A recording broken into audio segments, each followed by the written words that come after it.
Assalamualaikum warahmatullahi wabarakatuh. Di akhir zaman, semua umat akan diuji keimanannya kepada Allah Subhanahu wa Ta'ala. Dajjal menjadi penggoda terberat dan pemberi godaan terbesar untuk manusia agar dapat terjerumus ke dalam lembah kenistaan. Dajjal inilah yang akan menyebarkan fitnah sebelum hari kiamat tiba untuk mengikis keimanan seseorang. Namun tidak hanya Dajjal yang menjadi musuh dari umat Islam. Ternyata ada sosok manusia yang justru lebih berbahaya dibandingkan makhluk bermata satu ini. Tidak ada orang yang menyangka bahwa ternyata sosok tersebut lebih berbahaya dibandingkan Dajjal. Pasalnya, perilaku mereka selama ini justru senantiasa mencerminkan kebajikan. Lantas, siapakah manusia yang dimaksud tersebut?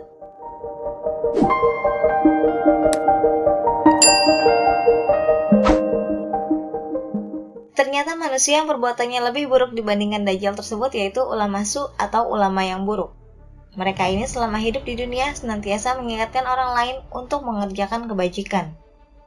Akan tetapi dirinya sendiri tidak pernah melakukan apa yang seharusnya menjadi kewajiban, yakni beribadah dan beriman kepada Allah Subhanahu wa Ta'ala.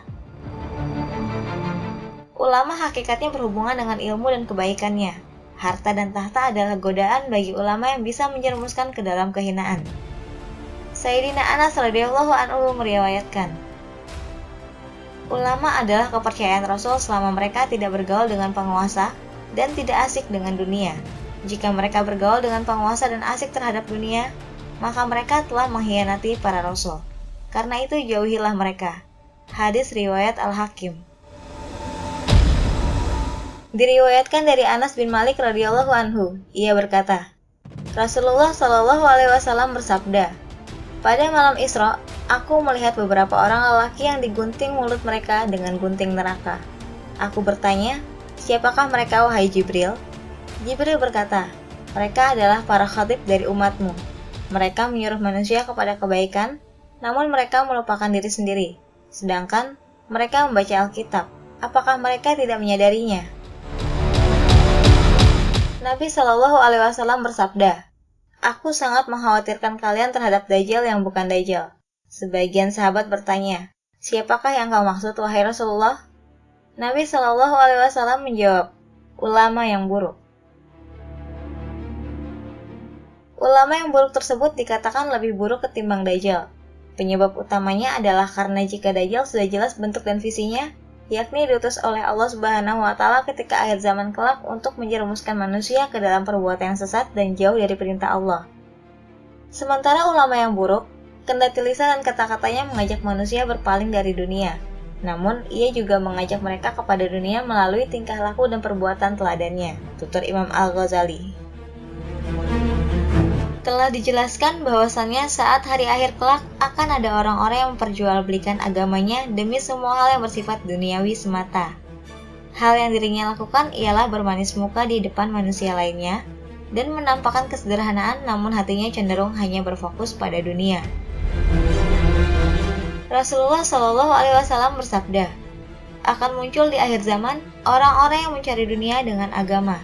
Di hadapan manusia, mereka memakai baju dari bulu domba untuk memberi kesan kerendahan hati mereka. Lisan mereka lebih manis dari gula, namun hati mereka adalah hati serigala, sangat menyukai harta dan kedudukan. Allah Subhanahu wa Ta'ala berfirman, apakah denganku kasih dan kesempatan yang kuberikan, kalian tertipu ataukah kalian berani kepadaku? Demi diriku, aku bersumpah, aku akan mengirim bencana dari antara mereka sendiri yang menjadikan orang-orang santun menjadi kebingungan, apalagi selain mereka, sehingga mereka tidak mampu melepaskan diri darinya. Hadis riwayat Tirmizi. Ada beberapa karakteristik ulama su, yaitu pertama, ia pergunakan ilmunya sebagai sarana untuk memperbanyak harta. Ilmunya menjadi tumpuan untuk meraih sasaran duniawi. Kebinasaan bagi umatku datang dari ulama su. Mereka menjadikan ilmu sebagai barang dagangan yang mereka jual kepada para penguasa. Masa mereka untuk mendapatkan keuntungan bagi diri mereka sendiri. Allah tidak akan memberikan keuntungan dalam perniagaan mereka itu. Hadis riwayat Al-Hakim. Kedua, keilmuan yang dimilikinya digunakan sebagai alat untuk mendapatkan harta dan jabatan. Mereka adalah ulama agama, untuk membedakan antara mereka dan ulama dunia. Mereka adalah ulama jahat yang dengan ilmunya bertujuan untuk kesenangan dunia, mendapatkan pangkat dan kedudukan pada penduduk. Yang ketiga, ia menyombongkan diri dengan besarnya jumlah pengikut. Ia menjadikan ilmunya sebagai jalan untuk memperkaya diri, menyombongkan diri dengan kedudukan, dan membanggakan diri dengan banyaknya pengikut. Ia masuk terperosok ke banyak lubang tipu daya karena ilmunya itu dengan harapan hajat duniawinya terpenuhi. Keempat, ia masih mengira bahwa dirinya mempunyai posisi khusus di sisi Allah Subhanahu wa Ta'ala karena ciri-ciri pakaian dan kepandaian berbicaranya seperti ulama. Padahal ia begitu tamak kepada dunia lahir dan batin.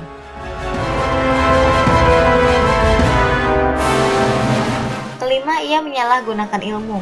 Siapa yang makan dengan memperalat ilmu, Allah membutakan kedua matanya atau wajahnya di dalam riwayat Ad-Dailami, dan neraka lebih layak untuknya.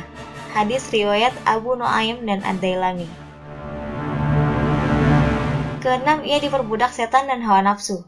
Bencana bagi umatku datang dari ulama su, yaitu ulama yang dengan ilmunya bertujuan untuk mencari kenikmatan dunia, meraih gengsi dan kedudukan. Setiap orang dari mereka adalah tawanan setan. Ia telah dibinasakan oleh hawa nafsunya dan dikuasai kesengsaraannya. Siapa saja yang kondisinya demikian, maka bahayanya terhadap umat datang dari beberapa sisi.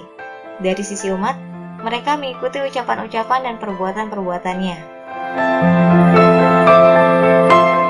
Ketujuh, ia membela penguasa zalim. Ia memperindah penguasa yang menzalimi manusia dan gampang mengeluarkan fatwa untuk penguasa. Pena dan lisannya mengeluarkan kebohongan dan kedustaan. Karena sombong, ia mengatakan sesuatu yang tidak ia ketahui. Kedelapan, ia membuat tipu daya.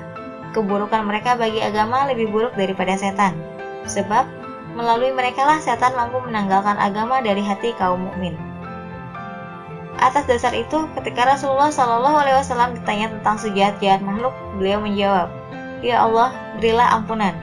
Beliau menyebut sebanyak 3 kali, lalu bersabda, "Mereka adalah ulama su." Kesembilan, ia menjilat penguasa.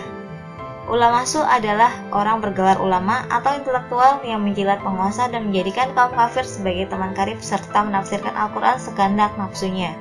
Dengan bahasa Umar bin Khattab, ulama su adalah mereka yang munafik tapi berilmu. Semoga Allah Subhanahu wa Ta'ala menjauhkan kita dari pengaruh buruk ulama su tersebut. Karunia Allah yang paling lengkap adalah kehidupan yang didasarkan pada ilmu pengetahuan. Wallahu a'lam bishawab. Semoga bermanfaat. Wassalamualaikum warahmatullahi wabarakatuh.